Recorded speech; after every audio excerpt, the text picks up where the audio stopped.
ஓம் சாந்தி. B K. Surajbhai, mount Abu. ஜனவரி 19. ஜனவரி 19ஆம் நாள். தாங்கள் அனைவரும் ஜனவரி 18ஆம் நாளுடைய அமைதி சக்தியின், பாபாவுடைய சந்திப்பின், அவருடைய வரதானங்களின் மிக நல்ல அனுபவம் செய்திருப்பீர்கள். 18 ஜனவரி அன்று பாபாவுடைய சம்பூர்ண எனர்ஜியை தனக்குள் நிறைத்து கொண்டு நிராகாரி, நிர்விகாரி, நிர் அகங்காரி பவ என்ற வரதானத்தினை அடைந்திருப்பீர்கள். இதற்காக உங்கள் அனைவருக்கும் அநேக வாழ்த்துக்கள் உரித்தாகட்டும்.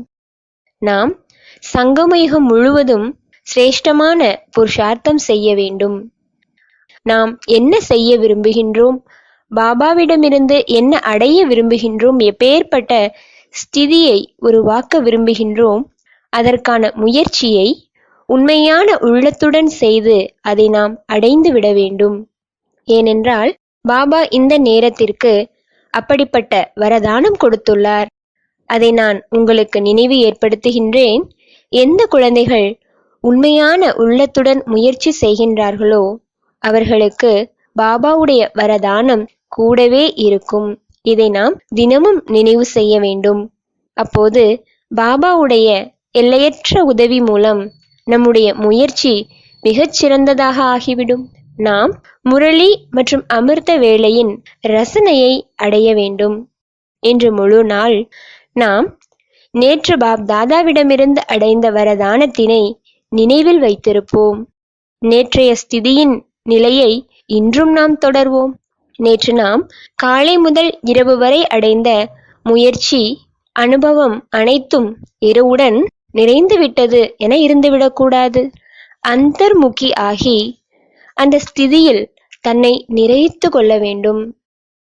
இன்று முழு நாளும் பாபாவிற்கு நாம் நன்றி தெரிவித்துக் கொண்டே இருப்போம். நீங்கள் எனக்கு என்னவெல்லாம் கொடுத்துள்ளீர்கள் பாபா. மேலும் உயர்ந்த ஸ்திதியில் நிலைத்திருந்து உலகிற்கு சகாஷ் கொடுப்போம். இது மிக நல்ல ஸ்திதியாகும். எப்படி சூரியன் மிக உயர்ந்த இடத்தில் இருந்து கொண்டு அதனுடைய பிரகாசம், சக்தி, வெப்பத்தை கீழே முழு உலகிற்கும் பரவச் செய்கின்றது. நாமும் கூட உயர்ந்த சிரேஷ்ட ஸ்வமானில் இருப்போம். பரந்தாமத்தில் பாபாவுடன் சேர்ந்து இருப்போம். அங்கிருந்து உலகிற்கு வைப்ரேஷன்ஸ் கொடுப்போம். இன்று முழு நாளும் பயிற்சி செய்வோம். இதை நாம் நம்முடைய சுபாவமாகவும் ஆக்கிவிட வேண்டும். இதனால் புண்ணிய கர்மம் சேமிப்பாகும். பாவச்சுமை லேசாகிவிடும். பாவத்தின் பாதிப்பிலிருந்து கூட லேசாகிவிடலாம். பரந்தாமத்தில் ஞான சூரியன் சர்வ சக்திவான் பிராணேஸ்வர் இருக்கின்றார். நான் அவருக்கு கீழே ஜொலிக்கக்கூடிய ஜோதி மாஸ்டர் ஞான சூரியனாக, மாஸ்டர் சர்வ சக்திவானாக இருக்கின்றேன். பாபாவுடைய கிரணங்கள் எனக்குள் நிறைந்து கொண்டிருக்கிறது. என்னிடமிருந்து கீழே முழு உலகிற்கும் பரவி கொண்டிருக்கிறது. ஒவ்வொரு நிமிடமும் நாம் இந்த பயிற்சி செய்வோம். நான் பூர்வஜ் ஆத்மா, நான் விஸ்வ கல்யாண்காரி ஆத்மா. அவ்வப்போது நான் பவித்ரதாவின் சூரியன், இயற்கையின் எஜமானனாக இருக்கின்றேன். அவ்வப்பொழுது நான் மாஸ்டர், துக்கத்தை நீக்கி சுகம் கொடுக்கக்கூடியவன்.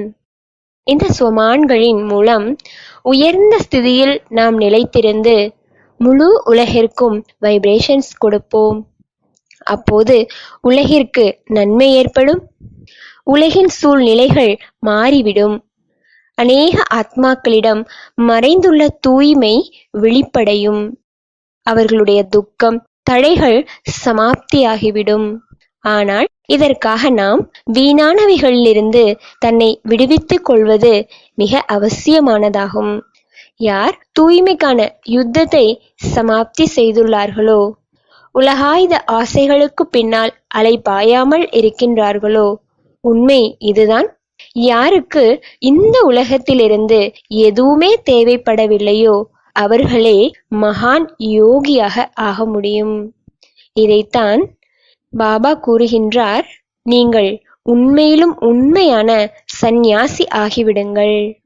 இன்று முழு நாளும் நாம் சிரேஷ்ட ஸ்திதியில் நிலைத்திருந்து பரந்தாமத்தில் பாபாவுடன் சேர்ந்து அமர்ந்து முழு உலகிற்கும் மிக நல்ல நல்ல வைப்ரேஷன்ஸ் கொடுத்து கொண்டே இருப்போம். ஓம் சாந்தி.